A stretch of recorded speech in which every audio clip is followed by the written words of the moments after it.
各位朋友，大家好，我係羅 Sir 羅振邦博士，係智財投資學會嘅課程總監。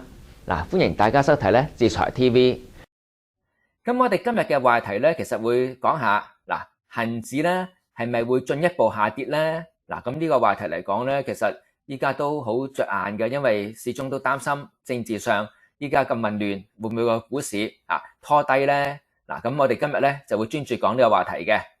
咁今日嚟講係2025年6月20號，恒指收市價咧係23,530點。咁今天咧係升咗293點，成交方面嚟講係2224億。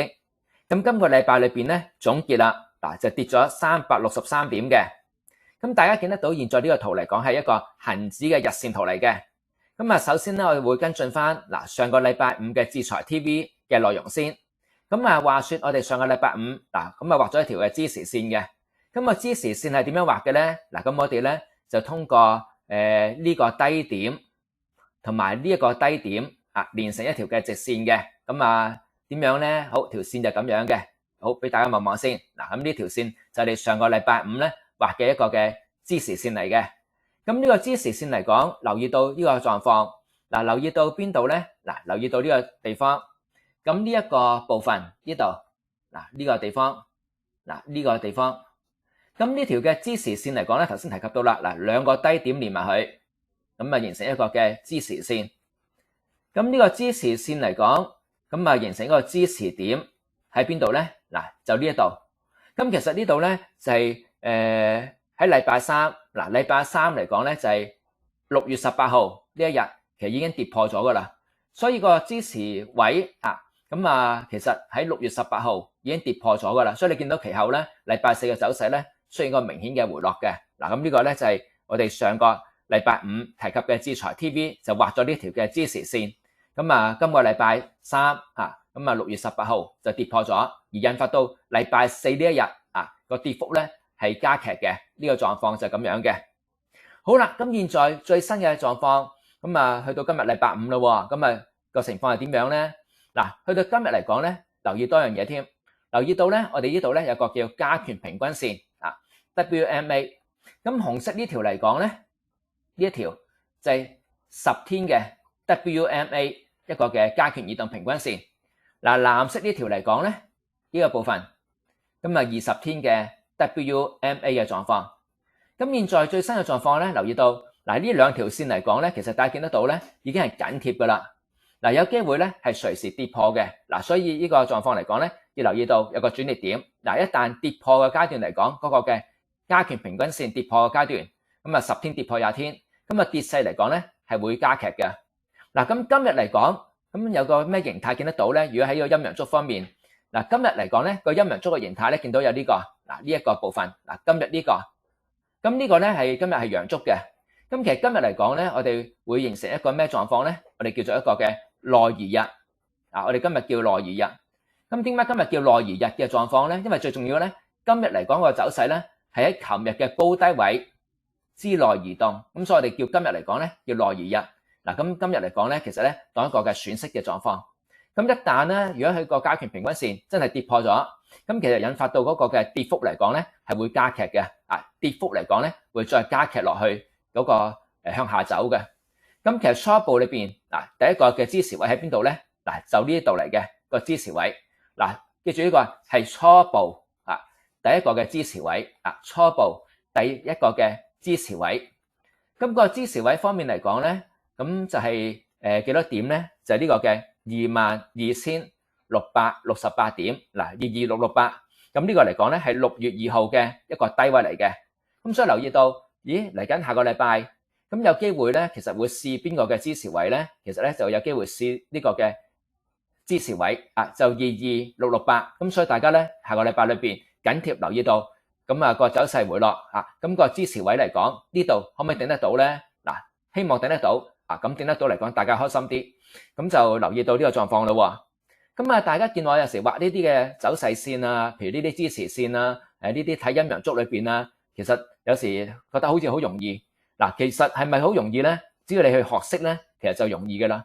咁所以大家有時發覺個走勢圖裏邊，咦好多不同呢啲線點樣作一個嘅繪畫咧？點樣睇咧？其實你只要知道個竅門嚟講咧，其實做分析方面嚟講呢一部分做一個嘅技術分析呢一部分做呢個嘅技術分析呢個部分，其實咧基本上咧係唔困難嘅，只要你願意去學咁你有個竅門知道之後，你就其實好容易，好似頭先你見我畫啲線啊，睇啲陰陽燭啊，咁其實你都領略得到個方向性點樣走，同埋最重要咧係點樣尋找一啲嘅支持位方便大家一啲入市嘅狀況嘅。咁如果大家嚟講喺呢部分嚟講，真係想了解得仔細啲嘅，咁有時都可以去學下嘅。去翻我哋嘅網頁3w.smartmoney.com.hk 睇翻呢個嘅孫錄影課程。咁我哋裏邊咧有個嘅技術分析班嘅。咁當然嚟講咧，如果你中意現場學嘅，有面授班啦，或者網上裏邊有直播或者錄影班。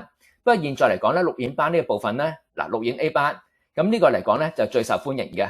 因為點解最受歡迎咧？最重要咧，大家喺學習裏邊咧可以好靈活去到上課，同埋最重要咧，有時一試聽唔明，可以再聽第二、第三次。因為網上錄影班嚟講咧，可以不斷去重溫都可以嘅。學習期嚟講咧有50天，咁50天裏邊，如果你想快啲學完嘅，咁可以勤力啲咯，甚至乎1個禮拜都可以學識添嘅。咁呢個部分嚟講，視乎你自己嗰個嘅需要用到嗰個急切性嘅狀況啦。喺技術分析嚟講咧，我哋咧有2個主要話題嘅。咁邊2個主要話題咧？最重要我哋有一個嘅圖表同一個數據分析圖表同埋數據分析。咁圖表方面嚟講咧，咁其實大家聽見好多時候我哋話用呢個嘅陰陽燭喎。呢個陰陽燭嘅狀況呢個好用嘅。頭先我哋提及到以今日嚟講有個叫內移日喎，呢個狀況係或者有時我哋畫走勢線支持阻力線呢啲，咁你見到好似畫落去，咦，好容易尋找到一啲嘅點而作一個嘅運用。其實你只要學識，你都容易去理解得到嘅。或者一啲形態分析啦，頭肩頂、頭肩底啦，一啲波浪理論、黃金比率喺我哋嘅智財 TV 裏邊，黃金比率裏邊都多用嘅。只要你願意放時間，咁其實容易學得識。學識之後，你自己都可以識睇位嘅。咁至於喺數據分析裏邊咧，咁頭先都有提及到啦。譬如我哋頭先提嘅加權平均線加權平均線呢個嚟講咧，好用嘅 WMA。咁佢嘅內容方面嚟講咧，最重要分開一個嘅重要性越近嗰日係越重要嘅，越遠嗰日係冇咁重要嘅。去比對簡單平均線咧，係好用更加多嘅呢個狀況係。咁或者一啲 MACD 一啲高檔指標，咁當然啦，有時大家聽見 RSI 強弱指數一啲嘅 DMI， 我哋都會有提及到嘅。咁大家喺技術分析裏邊，如果想學得仔細啲，咁我哋今期嚟講咧，有一個特別優惠添。咁有咩特別優惠咧？咁只要咧你再加1蚊咁咧就可以再學多一個班一個嘅技術分析實例研習班。咁有理論，有一個嘅實例嘅部分，咁呢個就更加好嘅。咁呢個實例嘅研習班係點樣咧？咁大家喺我哋嘅網頁裏邊咁個點擊，咁你見得到裏邊詳細內容噶啦。咁加1蚊雞可以換購嘅技術分析實例研習班，咁報技術分析投資班係專享嘅。咁所以大家想學嘅階段學好啲，對將來投資一定有幫助嘅。咁如果大家喜歡我哋嘅內容，記住訂閱喎。你訂閱咗嚟講，再撳埋隔離嘅鐘仔，你先會收到最快嘅資訊㗎。咁同埋如果係喜歡嘅，俾 like 我哋。你嘅 like 好重要㗎，影響到我哋會唔會再製作下一集嘅節目嘅。咁當然啦，如果係覺得好睇嘅，要同你朋友分享下添㗎。咁我哋下集再見啦，拜拜。